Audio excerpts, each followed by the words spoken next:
26 से शानदार जिला पंचायत पद के प्रत्याशी भाई राजेंद्र गौड़ जी को भारी से भारी मतों से विजयी बनावे।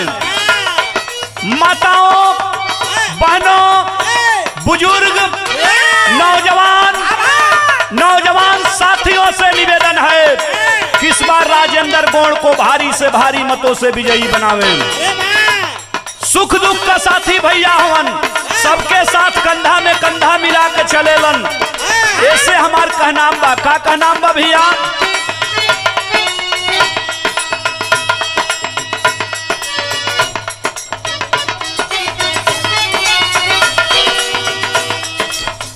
सुनाए चाचा चाची, सुनाए बाबू भैया,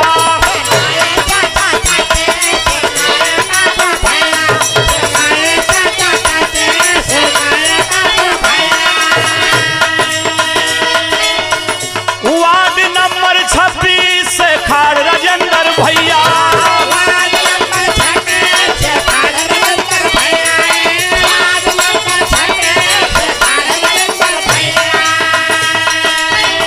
चारों ओर हाला बा भैया, एक किशोर भैया चारों ओर हाला बा राजेंद्र भैया का हाला भइल सारा इलाका बा,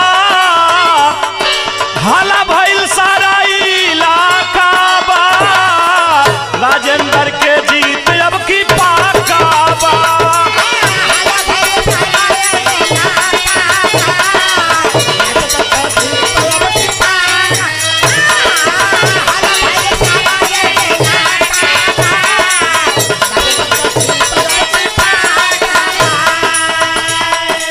साथियों, राजेंद्र गौड़ 20 साल से आज समाजवादी पार्टी का झंडा धो रहे हैं। समाजवादी पार्टी के शानदार नेता हैं, समाजवादी पार्टी से समर्थित प्रत्याशी हैं। इसलिए कहना है कि वार्ड नंबर 26 के सम्मानित जनता से के बेरी राजेंद्र भैया के भारी से भारी मतों से विजयी बनाई सभी। दूसरी लाइन में कहना है क्या बाबू?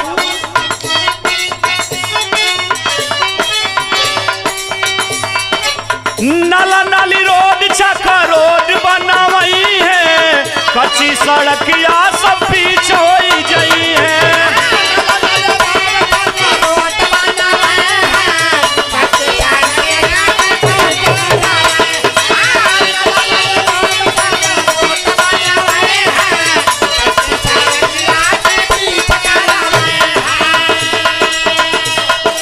ए बाबू, बहुत शानदार नेता हवन। जे बीमार पड़ेला देवरिया अस्पताल में निस्वार्थ भाव से सबके दवा करौले का काम करेलन, आँखी बनवले का काम करेलन, केहू का पैर टूट गईल प्लास्टर करवले का काम भैया करेलन, अपन काम छोड़ के दूसरे का काम करेलन। हरदम ही देवरिया अस्पताल पर मिलेलन भैया, सबका सेवा करेलन। तो उ दिन आ गईल बा कि हमनों का इनका सेवा कैलिया। कैसे मास्टर?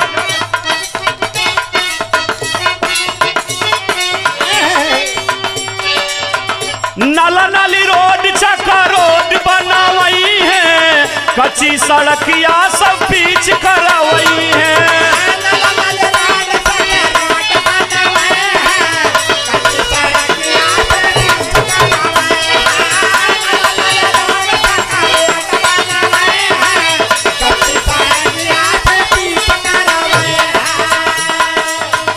इनका विचार सबसे अच्छा बा, इनका विचार सबसे अच्छा बा, राजेंद्र का जीत अब की पाका बा।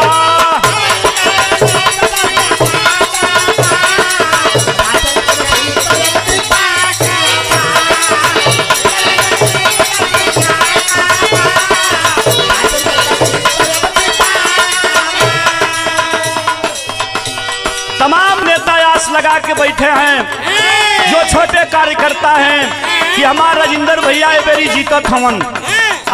हम गायक राम नरेश यादव वार्ड नंबर 26 के जनता से हाथ जोड़ के यह निवेदन करता नहीं कि बेरी राजेंद्र भैया के भारी से भारी मतों से विजयी बनाई सके। दूसरी लाइन लाइन में कहना है क्या बाबू? जीती है तो सब कर पूरा होई आस हो, वार्ड नंबर 26 का होई विकास हो।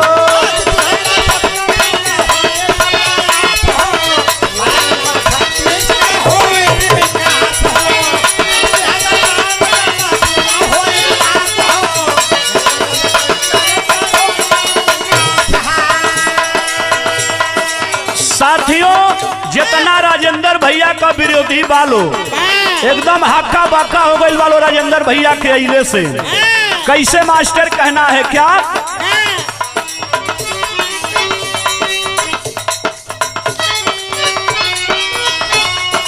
बहबा बहबा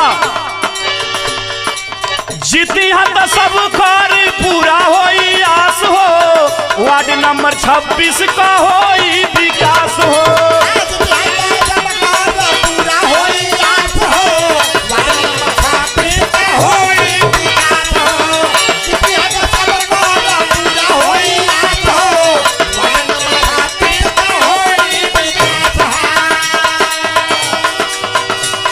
देखी के विरोधी हका बाका बा,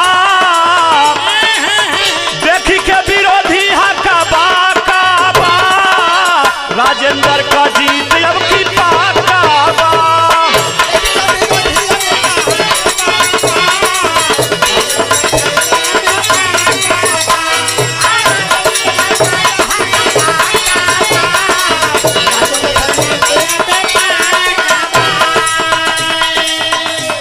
सुनाए चाचा चाची, सुनाए बाबू भैया,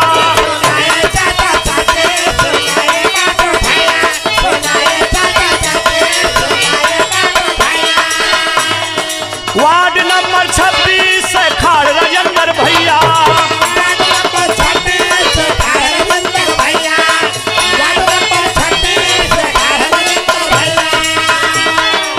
हाला भइल सारा इलाका बा, हाला भइल सारा इलाका बा, राजेंद्र का जीत अब की पा